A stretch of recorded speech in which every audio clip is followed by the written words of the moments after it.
நம்ம டெய்லி செய்யற வேலைகள் சில சமயம் ரொம்பவே சலிப்பா தோணலாம்.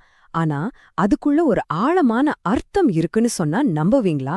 வாங்க அத பத்தி தான் இப்ப பார்க்க போறோம். நம்மளோட அன்றாட வாழ்க்கை யோசிச்சு பாருங்களேன். காலையில எழுந்திருக்கிறது, வேலைக்கு போறது, திரும்ப வீட்டுக்கு வர்றது, சில சமயம் ஒரே வேலையில திரும்ப திரும்ப செஞ்சுக்கிட்டு ஒரு முடிவே இல்லாத வட்டத்துக்குள்ள சிக்கிக்கிட்ட மாதிரி நம்மள பலருக்கும் தோணும் இல்லையா?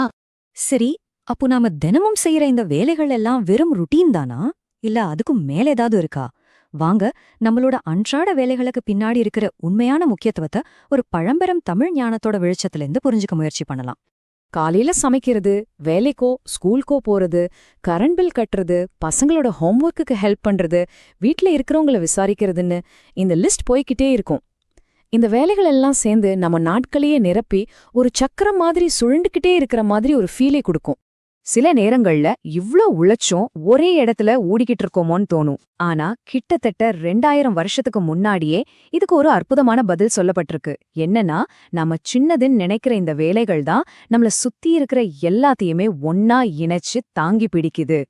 இங்கதான் அந்த பழங்காலத்து ஞானம் நம்மளோட அன்றாட வாழ்க்கையை நாம பாக்குற விதத்தையே மொத்தமா மாத்துது. அது நம்மள யாருமே பெருசா பாராட்டாத ஆனா ரொம்ப ரொம்ப முக்கியமான ஒரு தூண் மாதிரி காட்டுது. இந்த வரிய கொஞ்சம் கவனிங்க. இல்வாழ்வான் என்பான் இயல்புடைய மூவர்க்கும் நல்லாற்று நின்ற துணை. இதோட அர்த்தம் என்னன்னா, குடும்ப வாழ்க்கையில இருக்கிற ஒருத்தர் இயல்பாவே 3 விதமான ஜனங்களுக்கு ஒரு நல்ல துணையா, ஒரு சப்போர்ட்டா இருக்காரு. எவ்வளவு ஒரு பவர்ஃபுல்லான விஷயம் பாருங்க. இதுல இல்வாழ்வான் அல்லது இல்லறத்தார்னு சொல்றது வெறும் ஆம்பளையோ இல்ல ஒரு வீட்டுக்கு சொந்தக்காரரையோ மட்டும் குறிக்கல. அதுக்கு பதிலா ஒரு சமூகத்துல ரொம்ப பொறுப்பா வாழ்ந்த, மத்தவங்களோட வளர்ச்சிக்கு ஒரு நிலையான அடித்தளமா இருக்கிற எல்லாரையுமே இது குறிக்குது. அப்போ நாம யாருக்கெல்லாம் சப்போர்ட்டா இருக்கோம்? நம்மளோட இந்த டெய்லி வேலைகள் யாரெல்லாம் தாங்கி பிடிக்குது? அதை இந்த 3 சப்போர்ட் சர்க்கிள்ஸ் மூலமா நாம தெளிவா புரிஞ்சுக்கலாம். அந்த ஞானம் சொல்ற அந்த 3 குரூப் யாரு? 1 கற்பவர்கள், 2வது தேடுபவர்கள், 3வது உங்க சொந்த வட்டம். வாங்க, இவங்க ஒவ்வொருத்தருக்கும் நம்ம எப்படி துணையா இருக்கும்னு பார்க்கலாம். முதல்ல கற்பவர்கள். இதுல மாணவர்கள், அப்புறம் வாழ்க்கையோட ஆரம்பத்துல அறிவியும் திறமையும் வளர்த்துக்கிற எல்லாரும் அடங்குவாங்க. உதாரணத்துக்கு, நீங்க உங்க குழந்தையோட படிப்புக்கு உதவுறது, இல்ல ஒரு ஜூனியர் கொலீகுக்கு வழிகாட்டுறது. உங்களோட அந்த ஸ்திரமான வாழ்க்கை தான் அவங்களோட கற்றலுக்கு அஸ்திவாரமா இருக்கு. 2வதா தேடுபவர்கள். இவங்க யாருன்னா கலைஞர்கள், சிந்தனையாளர்கள், இல்லனா ஆன்மீக வழிகாட்டிகள். சமுதாயத்தோட அன்றாட தேவைகளை எல்லாம் நாம பாத்துக்கிறதால அவங்களால அவங்களோட லட்சியத்துல முழுசா கவனம் செலுத்த முடியுது. நம்மளோட உழைப்பு தான் அவங்களுக்கு அந்த சுதந்திரத்தை கொடுக்குது. கடைசியா, ரொம்ப ரொம்ப முக்கியமா உங்க வட்டம்.